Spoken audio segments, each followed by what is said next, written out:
Chapter 1. Allegra. 1. I met Allegra one night in April 12 years ago. I was 16 years old and she was only 5. I remember that it rained a lot that night, and we arrived late at the house. We were driving along a dark road when my mother saw a sign, which said in big letters, Villa Henderson, Bed and Breakfast. "It's in English," my mother said. She was surprised because we were on holiday in Italy. My father turned right and drove along an old road. When we arrived, we saw a big villa with tall black trees around it. There was a light in one of the windows, and on the wall above the door were the words Villa Henderson. My father knocked at the door, and a small woman opened it. She was about 60 and wore strange clothes. "Are you English?" my father asked. "Yes, I am," she answered in a quiet voice. "We're looking for rooms for the night. Can we stay here? Please come in." We went into a long, comfortable room. There was a bright fire in the old fireplace, which gave a beautiful, warm light. "The weather is very bad," said the woman. "It's cold for April. I'll make some tea for you." When she went out, we looked around the room. There were lots of English tables and chairs in dark wood, and the walls and floor were of stone. There were 2 big armchairs in front of the fire, and a large black dog was sleeping in one of them. "I like this room," said my mother. "It looks comfortable, but it's beautiful too." Just then the woman returned with the tea. Behind her came a woman in a long black dress. "My name is Margaret Henderson," said the old woman, "and this is my daughter Chiara. She has a daughter too, so I'm a grandmother." "My daughter is in bed," smiled Chiara. She was a tall woman, with long fair hair and blue eyes. She was perhaps about 35. "Have you come far today?" she asked. "Yes," my father replied. "We're very tired. Your rooms are ready for you. I'll take you up when you've had your tea." So after tea, we went up some stairs and followed Chiara along a corridor. She stopped at a door and told my parents that it was their room. Then she looked at me. "Your room is round the corner. Come this way, please." We turned right and walked along another corridor. My room was at the end. "Good night and sleep well," said Chiara with a smile. But I didn't sleep well. I locked the door, and after 5 minutes, I was in bed. The house was silent, but I could hear the rain on the window and the strong wind in the trees outside. I slept a little, woke up, then slept again, and then I woke up suddenly. The window shutters were making a loud noise against the wall. I could see that the window was open because the long white curtains were moving in the wind. I got up and closed both the shutters and the window. Now the room was very dark, so I walked with my hands out in front of me to try and find the light on the table by the bed. My left hand touched the table, and then something took hold of my right arm. It was a cold little hand. The hair on my neck stood up, and my legs began to shake. "Who is it?" I cried. At the same time, I found the light on the table and turned it on. A little girl in a long white nightdress stood in front of me near the bed. She was looking at me with big eyes, as blue as an Italian sky in summer. Her blonde hair was as bright as sunlight round her pale face. "What a beautiful child," I thought. "Hello, my name's Allegra," she said. Her voice was soft and sweet, and she spoke English beautifully, but she couldn't say the letter R. "Did you come in through the window?" I asked, but she answered me with a question. "What's your name?" "Adrian." "I'm 5 years and 3 months old," she said. "How old are you?" 16. "How did you get in here?" "Don't be angry with me, Adrian," she said. "I'm not angry with you. Don't cry. Tell me your name again." "Allegra. It means happy in Italian." "What are you doing here, Allegra? What do you want?" "Will you take me to my mama?" she asked suddenly. I looked at her in surprise. "But you know where your mother is," I said. "Yes, but she's a long way from here." "No, she isn't, Allegra. She's in this house." "I want to see Mama. Will you take me, please?" "No, Allegra. She'll be angry with you because you aren't in bed." "Oh, no, Mama was never angry with me," she said with a little smile. "But sometimes Papa was angry, and I was afraid of him." For a while I didn't speak, and I just looked at her. Why did she say was and not is when she spoke about her parents? She was a very strange little girl. "You must go back to bed now, Allegra," I said. "I'm not going to take you to your mother." She looked at me, and now her blue eyes were sad. "Will you take me to Mama tomorrow, then?" "Yes." "Oh, thank you," she cried happily. "Now, where is your room?" "It's next to this one." "Okay, let's go." And I took her hand, her cold little hand. Just then the window opened again, and the wind and rain came in. I went to the window to close it, but the curtains flew up in my face and I couldn't see anything. I closed the window. And when I turned round, Allegra wasn't there. For a minute, I just stood still. Then I unlocked my door and went along the corridor. There was a door on the left. I opened it slowly. The room was dark, but I could see that it was a child's room. Somebody was sleeping in a bed near the window. Good, I thought. She's in bed now. And I closed the door. Next morning after breakfast, we went into the garden. There were beautiful hills and woods around it. I walked round to the back of the house because I wanted to look at the windows of my room and Allegra's room. There was a big tree between them near the wall of the house. Perhaps she got out of her window onto the tree and then got in through my window, I thought. But it looked a difficult and dangerous thing to do. Possible for an adult, perhaps, but not for a girl of 5.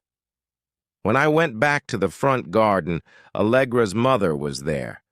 She was talking to my parents. "Did your shutters open last night?" she asked. "I heard a noise."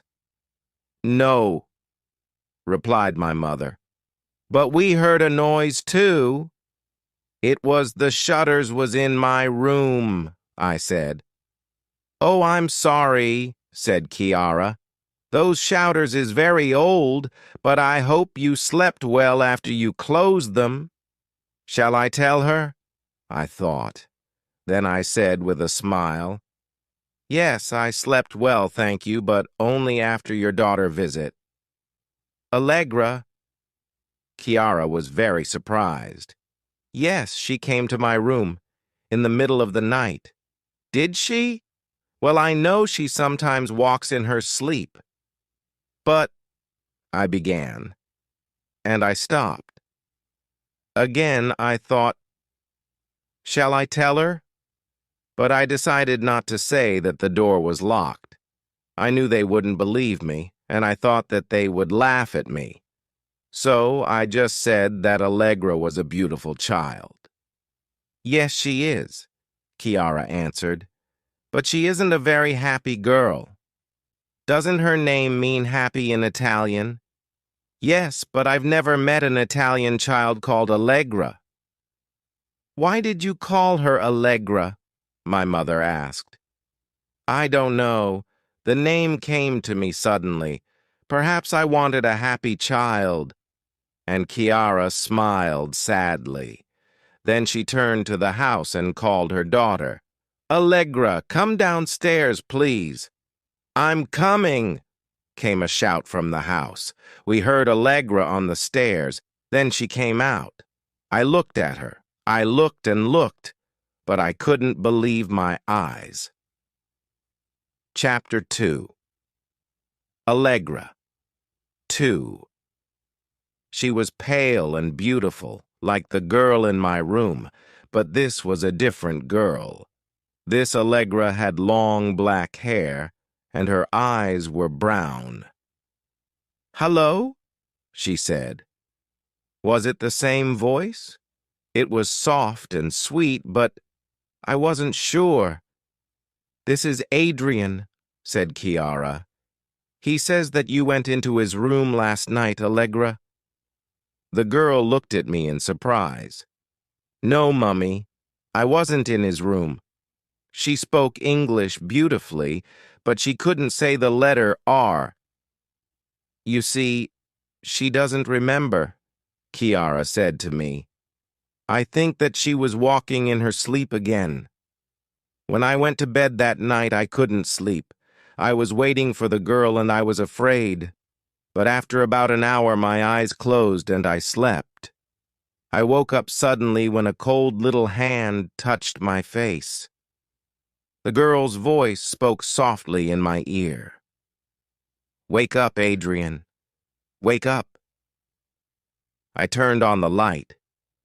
She was there. But was she real? Her skin was like milk. Her blonde hair was like sunlight in the room. She was wearing the long white nightdress.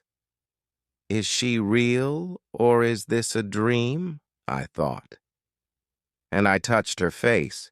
It was cold, very cold. But it was real. Will you take me to Mama now? She asked. I looked at the window. It was closed. Then I went to the door. It was locked. I began to feel very afraid. How did you get in here? I asked. You weren't here, so I waited for you. I was sleeping behind that curtain. She showed me a curtain in a corner of the room. There was another smaller bed for a child behind it. So she was in the room before I came. But where did she come from? And who was her mother? Okay, I'll take you to your mother, I said. Where is she? Suddenly the girl began to speak in Italian. She's at Bagno a Ripoli, near Florence. But we can't go to Florence tonight, I said. I could understand Italian, but I spoke in English. You must take me, Allegra said angrily, speaking in English again. I want to see my mama tonight. I want to see her before I die. Then she began to cry. Die? What did she mean? Why do you say that? I said in surprise. You're not going to die. Yes, I am. I know. Papa didn't like Mama and he took me away from her. I didn't see her for a long time. I wanted to see her and she wanted to see me too. Oh, I must see her before I die. Again, I couldn't understand why she spoke in the past. I really couldn't understand anything. Was this all a little girl's fantasy? I decided to ask her some questions. Who is your mother? What is her name? Claire. Claire was the English for Chiara. I thought for a second. Come with me, Allegra, I said. We'll go downstairs. I wanted to show this little girl to Chiara. Then she would know that her daughter wasn't walking in her sleep, and I would know that I wasn't dreaming. I took the girl's cold little hand, but she wouldn't come. "No, no," she cried in Italian again. "My dear mamma is at Bagno a Ripoli near Florence. I want to go there."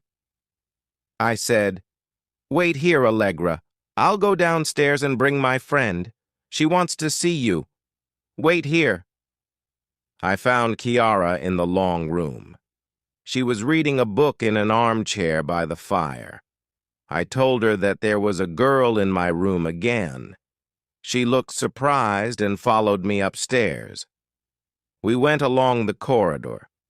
My door was open and we went into the room. The child wasn't there. We looked everywhere but found nothing. The only child in the house was Chiara's daughter. "She's sleeping in her bed," Chiara told me.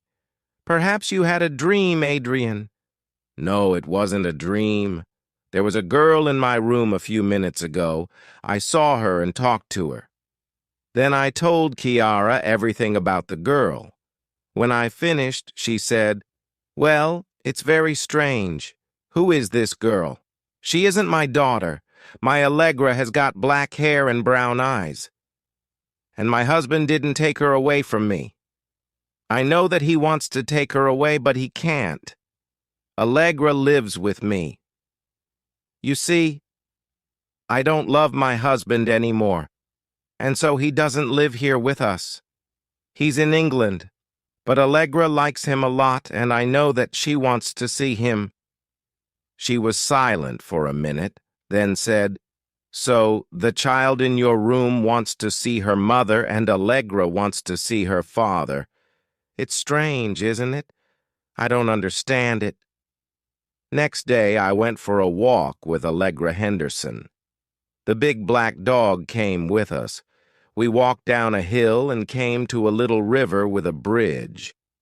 We stood on the bridge while Allegra dropped stones into the water and the dog tried to find them. "Do you speak Italian, Allegra?" I asked. "Oh, yes. Listen." And she spoke fast in Italian. "Did you learn it at school?" "Yes. It's a convent school and the teachers are Italian nuns. Look, Nero has got a stone in his mouth. Isn't he clever? Come here, Nero." "Allegra, do you know a place called Bagno a Ripoli?" "No, I don't." "Oh, don't shake the water over us, Nero, you bad boy." "Do you know anybody called Claire?" "Yes, of course. That's Mummy's name in English." Allegra laughed. But she didn't laugh when I asked, "Where's your daddy, Allegra?" She didn't answer me. "You're a bad boy, Nero," she said angrily. "Give that stone!" I asked her the question again. This time she answered, "Mummy says he's in England." Was she sad or angry? I didn't know. "Do you want to see him?" "Yes," she said. And I saw that she was unhappy. She didn't want to talk about it. "Why can't you see him?" I asked. "Because Mummy says that he wants to take me away from her." "Would you to go away with your daddy?" She looked at me for a second. Then suddenly she began to cry. "I want to see my daddy," she cried, sad and angry at the same time. "I want to see him before I die. Why doesn't he come?" And then she ran away. She ran fast up the hill and Nero ran behind her. My parents liked the villa, so we stayed there for a week. But I wanted to go. I was afraid. Every night the blonde Allegra came to my room in her long white nightdress and asked me to take her to her mama. When I said no, she was always very angry with me. And every day I talked and played with the dark-haired Allegra, Chiara's daughter. I liked her a lot and she liked me. We were good friends, but she was like two different people. Sometimes she spoke to me angrily, like the other Allegra in the night. At other times, she was happy, sweet little girl of 5 again. I often asked her why she thought that she was going to die. She always answered with the same words, "One no, I know." During that week's holiday, I began to feel love for Allegra Henderson. But there was the other Allegra who came at night. Who was she? I didn't believe in ghosts, but I was beginning to think that she was a ghost. The day before we left, I wrote some notes. Allegra Henderson, 5 years old, tall, black hair, brown eyes, pale. Speaks English and Italian but can't say R. Mother's name Chiara, calls her Mummy. Wants to see her father, who lives in England. Thinks she is going to die. Allegra the ghost, minus 5 years old. Tall blonde hair, blue eyes, pale. Speaks English and Italian but can't say R. Mother's name Claire and lives at Bagno, a Ripoli near Florence. Calls her Mama. Wants to see her mother, but her father says no. Thinks she is going to die. I read these notes lots of times, but they didn't help me. Then I saw that I didn't know anything about the ghost Allegra's father. So I decided to ask her that night, which was our last night at the villa. I didn't sleep much that night. I waited and waited. But she didn't come. No, she didn't come, and I was angry. I felt sure that her father was important. Next morning, we said goodbye to the Hendersons. When I said goodbye to Allegra, I felt sad. She was sad too, and she gave me a kiss. I hope that one day you will see your daddy, I said to her. Then you'll be happy. Oh no, she answered in a strange voice. Papa is dead now. He was a famous lord and he took me away from my mama, but he's dead now. We were all very surprised. What are you saying, Allegra? Chiara said. Your father isn't a lord and he isn't dead. What a strange fantasy. But Allegra only smiled, a sad smile. And that was the last time I saw her. Chapter 3. Allegra. 3. In England, I went back to school and my studies, but I didn't forget Allegra. I wrote letters to her and sent some small presents. She didn't answer my letters, but I said to myself, well, she's only 5. Perhaps she can't write letters yet. Then a year after our holiday in Italy, a letter arrived from Margaret Henderson. First, she thanked me for my letters and presents. Then she wrote, I'm sorry that we didn't write to you, but it has been a very bad year for us. It is difficult for me to write now, but today is April 21st, and I want to tell you that something terrible happened on the same day last year. Chiara and I are still very sad, and Chiara has been ill.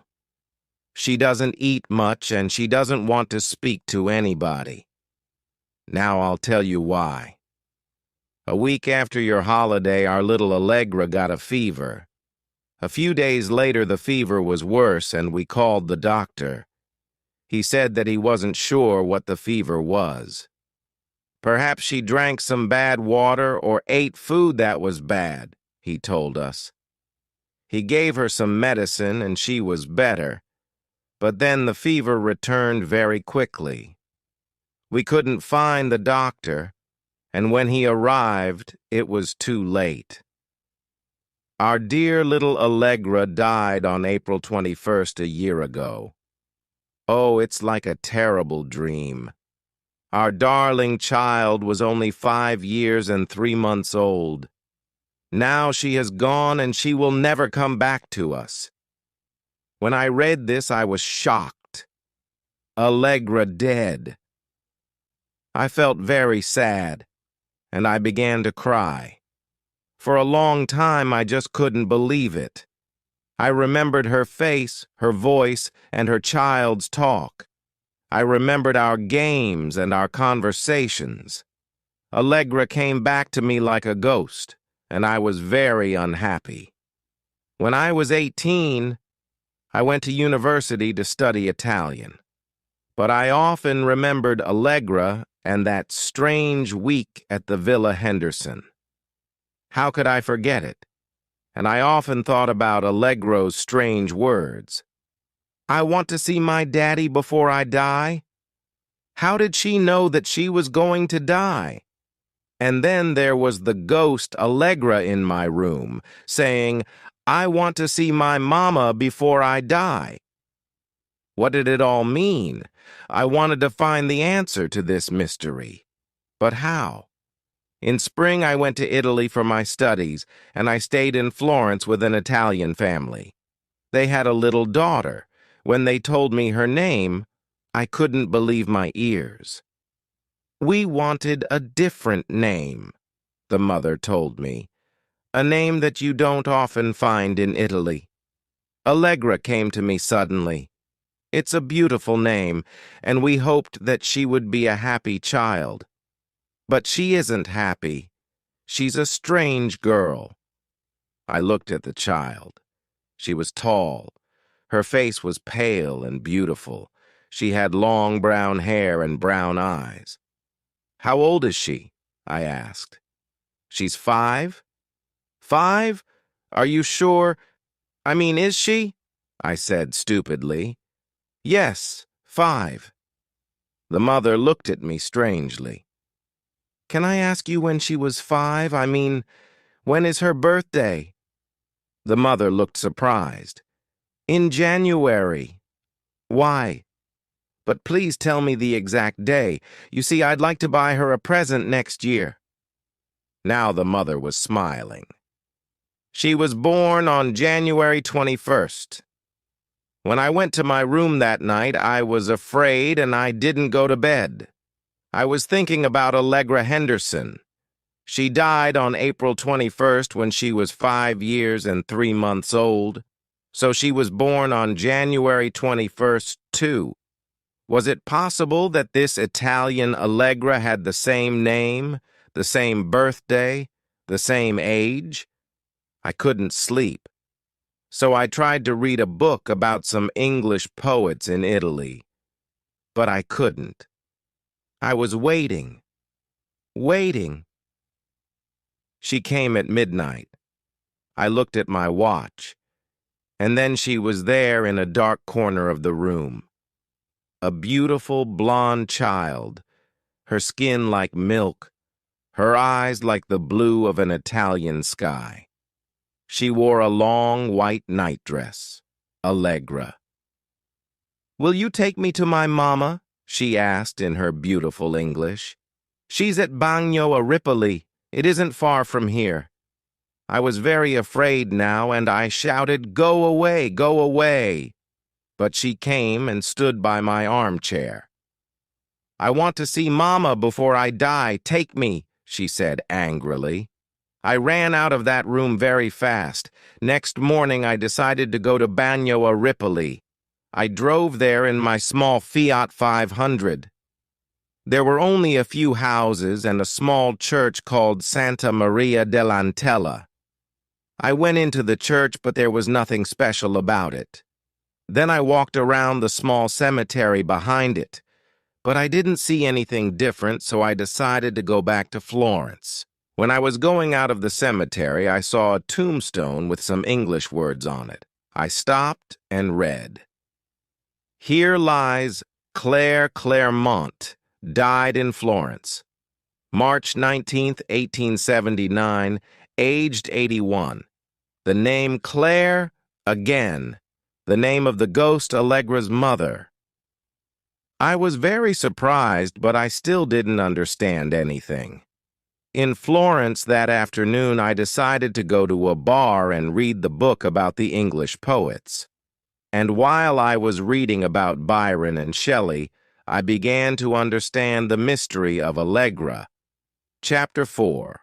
Lord Byron's Daughter. This is what read, on January 21st, 1817, Claire Clairmont, 19 years old, had a baby daughter in a town called Bath in England. The baby's father was the poet Lord Byron, but he was not Claire's husband. They were lovers for a while, but then Byron went to Italy. He did not love Claire, and he did not want to be with her. So Claire lived with Byron's friends, the poet Shelley, his wife Mary, and their 2 children. Claire and Mary were half-sisters. They had the same father, but different mothers. Shelley liked children very much, and he felt a strong love for Claire's baby. He hoped that his friend Byron would help Claire and her daughter. From Bath, he wrote to him, "Claire has a very beautiful girt. Her hair is fair, and her eyes are blue. Claire calls her Alba." Byron wanted to see his baby daughter, and he asked Shelley to bring her to Italy. Shelley wanted to live in Italy too, so he and his family, and Claire and her baby, all traveled there. The baby was a year old, and now she was called Allegra because Byron liked the name. In Italy, Claire decided to give Allegra to Byron because she thought that the daughter of an English lord would have a good future.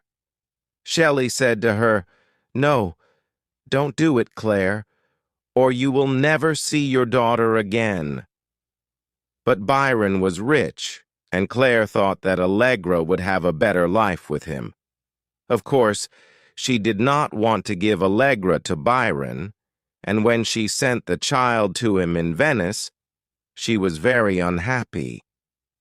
In a letter to a friend, she wrote, "In the spring of 1818, I sent my little darling to her father. She was the only thing that I loved in the world.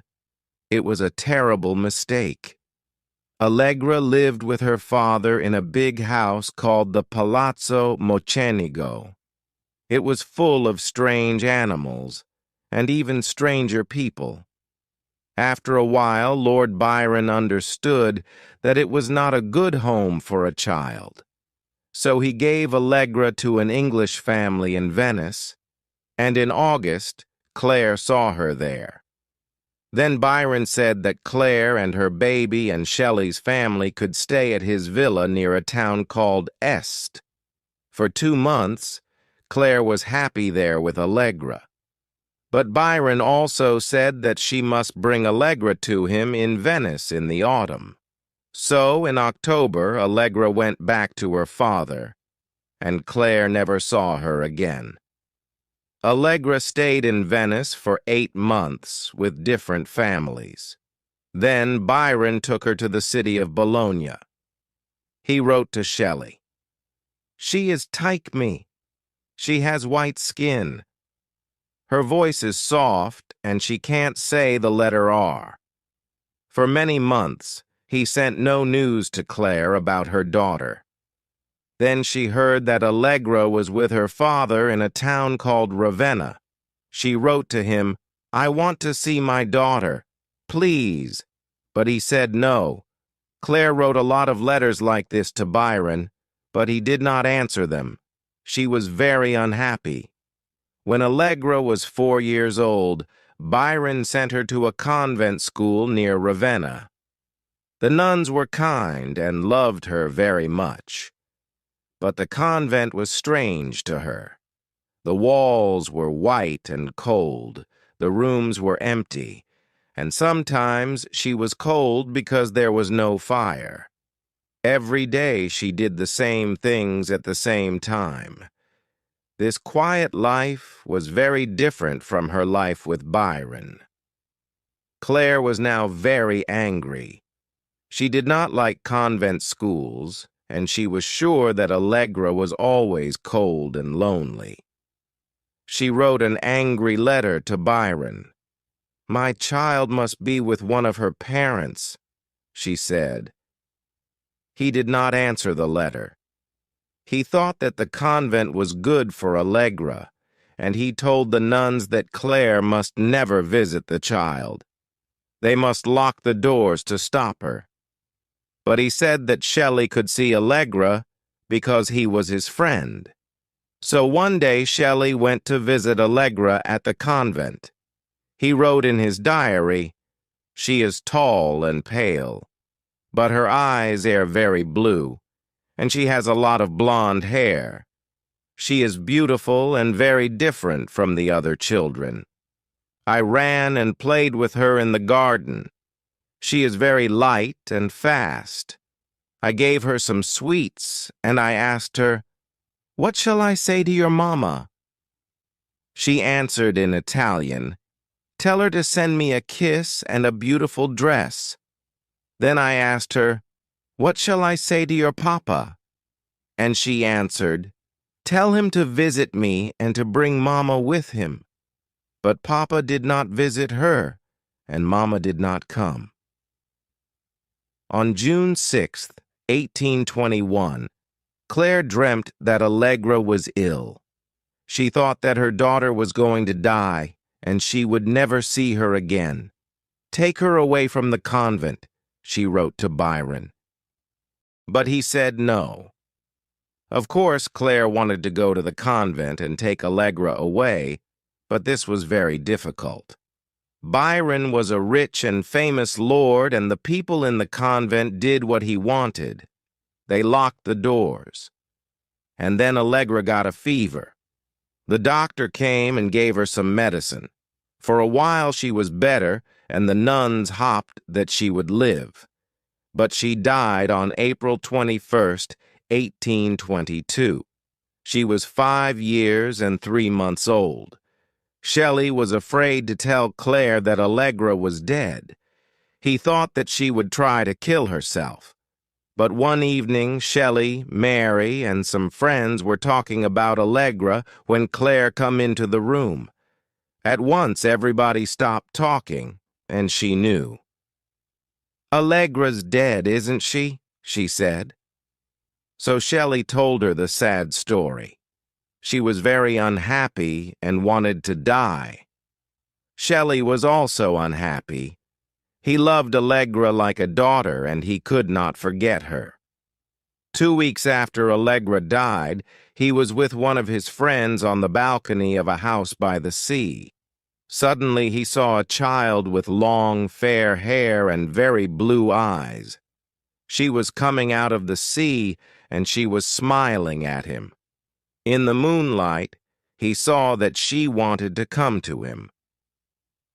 "Look, there it is," he said to his friend. "Can you see her? Look there." But his friend saw nothing. It was Allegra's ghost. And 50 years after Allegra died, Claire wrote to a friend, "I can never forget my darling child, but did she really die? Byron and Shelley said that she died, but I have heard that she is alive. Some people say that they have seen her. I am sure that she is alive." Claire died in 1879 when she was 81 years old. Her tombstone is in the cemetery of Santa Maria dell'Antella at Bagno a Ripoli. Chapter 5. Bagno a Ripoli. After I read this strange, sad story, I understood the mystery of Allegra. Was she still alive? Number. But her ghost was still in the world. The little girl in my room was the ghost of Claire Claremont's Allegra. She was unhappy, and she couldn't rest because she wanted to be with her mother, but she couldn't find her. She knew that her mother was at Bagno a Ripoli, but she didn't know how to get there. So her unhappy ghost lived and waited in the body of Allegra Henderson, Chiara's daughter. At night, it left Allegra's body and came to my room for help. Then poor Allegra died of fever, just like Claire's Allegra. But the ghost couldn't rest. It had to find another child's body. Who is the child?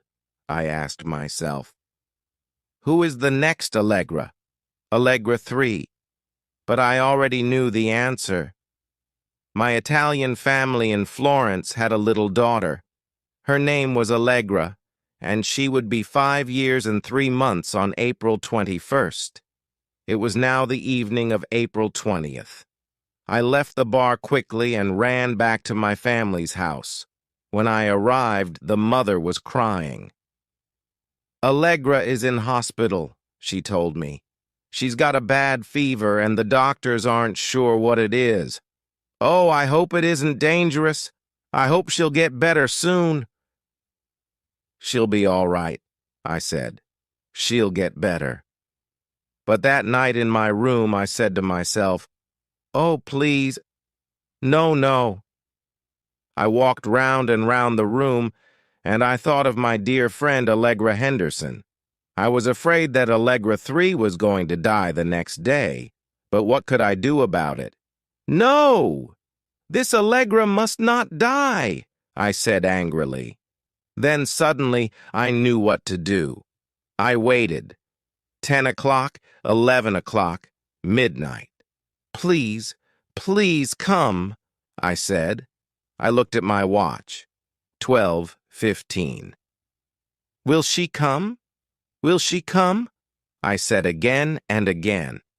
And then she was there, the ghost of Lord Byron's daughter. Pale, beautiful, with big blue eyes and hair like gold. She was smiling at me. Are you going to take me to Mama?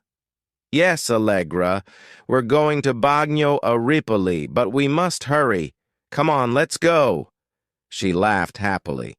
Oh, thank you. You're so kind. I took her cold little hand. We went out of the house and got into my car. I drove very fast through the night. Oh, I'm going to see my dear Mama, Allegra said. I'll be with her after all these years. We'll be so happy. I loved her and she loved me. But Papa took me away from her and he sent me to a convent school. I didn't like it there. It was so cold and quiet. Mama didn't come and Papa didn't come. Why didn't they come? But then she laughed and began to sing an Italian song. When we arrived at Bagno a Ripoli, she jumped out of the car and looked around. Where is Mama? She cried. Follow me, I said. We went into the cemetery and I took her to Claire Claremont's tombstone. She's here, I said. Your Mama is here. Allegra read the name on the tombstone. Mama? She called. Are you here? It's me, Allegra. I'm here. Your Allegra is here. She was crying with happiness. I was happy too, but I was also afraid. The cemetery was dark and silent. There was a soft wind in the trees, and in front of my eyes was this little child's ghost in a white nightdress, calling for its dead mother. Yes, I hear you, Mama, Allegra cried. I'm coming, I'm coming. And very slowly the ghost of Allegra began to disappear, and her voice was slowly going away. Wait for me, Mama, I'm coming, I'm coming. And then the ghost wasn't there. Allegra was with her mother at last.